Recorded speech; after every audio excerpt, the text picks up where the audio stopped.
So here we have Dave Lindorff, who's author of an exhaustive book on Mumia's case called Killing Time. And I asked him to come today to address the new book, Murdered by Mumia, written by Michael Smerconish and Maureen Faulkner. Nobody's gotten a copy of this book yet, but they do have a brief summary of their facts on their website, that they use to support their conclusion that Mumia, is guilty, he had a fair trial, and he needs to be executed. So Dave here knows a lot about the case. So I want to... You wanted me to talk about the court as it stands now, too, the appellate court situation, too, right? Yeah, if you can work... Because I can talk about both of those if you like. The main point to make about the Faulkner book, which, as Hans said, nobody's been able to see yet, comes out on Thursday, is that this is about, primarily the book is about Maureen Faulkner's own response to the case and her suffering in the case. And I think the point that needs to be made here is there's this whole movement about victims' rights that's permeated the justice system, and it's used, for example, in many states, if not most states. Victims are allowed to come into a trial and talk to the jury about their suffering from the case. But the problem is that obviously any family member who is a relative of somebody who's killed suffers a terrible agony. And no one denies that Maureen Faulkner suffered terribly the loss of somebody that she'd married only a year before. But it has no relevance whatsoever to the issues of guilt or innocence. And this is where the justice system gets completely perverted by this focus on the victim. So while Maureen Faulkner, in her book, which is written with the help of an advocate, staunch advocate, a rabid advocate of the death penalty, Michael Smerconish, which clearly has this agenda, and in which Maureen Faulkner actually says she wants Mumia dead, right? That's a driving force in her life. Is not about whether he's guilty or not. It's about her, this famous thing, closure. She wants closure. She wants to close the door. But if he's not guilty, then she's closing the wrong door. So I think that has to be borne in mind when, it's obviously a powerful book. I'm sure it's well written. I mean, Smerconish is not a bad writer, whatever you say about his politics. And I'm sure it'll be very compelling to have people say, oh, this poor woman. But it's irrelevant. And that's a point that just simply has to be made over and over, that victim suffering does not make a person guilty who's not guilty, or does not make a trial fair that was not fair. That's the key thing. And there was an article that came out yesterday in the day before yesterday in the Philadelphia Inquirer, a news article in which a supposed scoop was from the book was leaked, saying that Mayor Street had approached the supposed witness, Cynthia White, who was the prostitute who claimed to have seen the shooting on about her fourth or fifth go-round with the police, at least, and that she was in prison. One of the many times she'd been put in jail, picked up off the street and on a prostitution charge and brought to homicide, where she was pressured, we know, to change her testimony to comport with what the prosecution wanted in this case.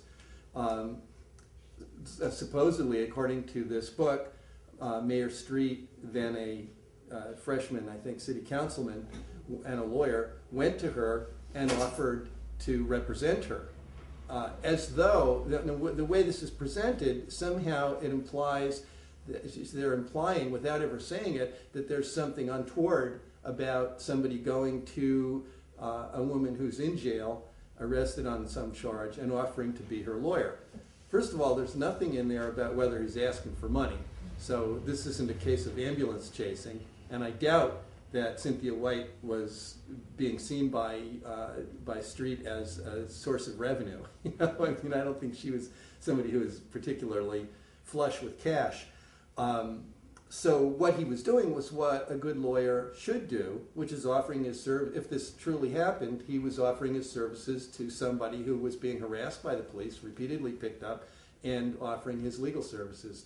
The point I made is that if this is the biggest scoop in the book, it's going to be a pretty dull read.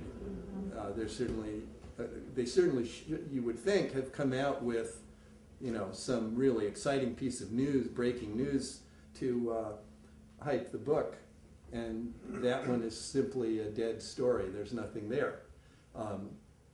So that's about what can be said about the book. That doesn't appear to have anything significant in it relevant to the case.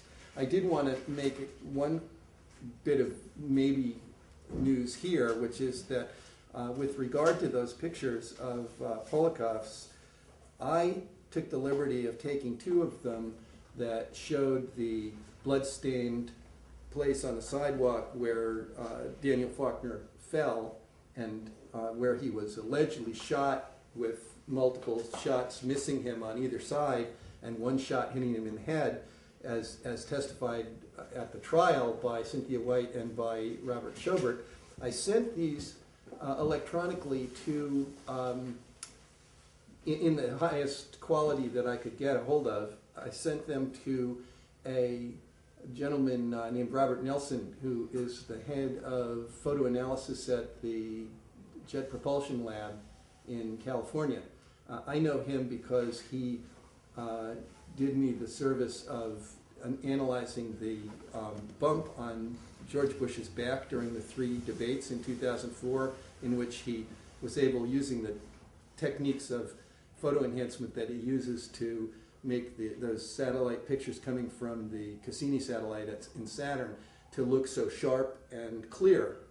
And he used that procedure on these 2 photos to look for divots in the concrete where a high-velocity bullet, like those that were allegedly in Mumia's gun, would have made in the concrete if they missed the body and hit from almost point blank. And he found nothing. So it isn't just that you can look at these pictures and not see anything. In his effort to enhance the definition and the contrast and find minimal depressions in the concrete that wouldn't show up to the naked eye, he also couldn't find anything. Now, he didn't say it was conclusive. He said that it would take a better picture and more time to say absolutely rule it out. But what he did say was that with his preliminary effort at doing this, there was nothing there. I think that's very significant. The other thing I had him do was look at the other pictures in the list, looking for the taxi cab, Robert Schobert's taxi cab.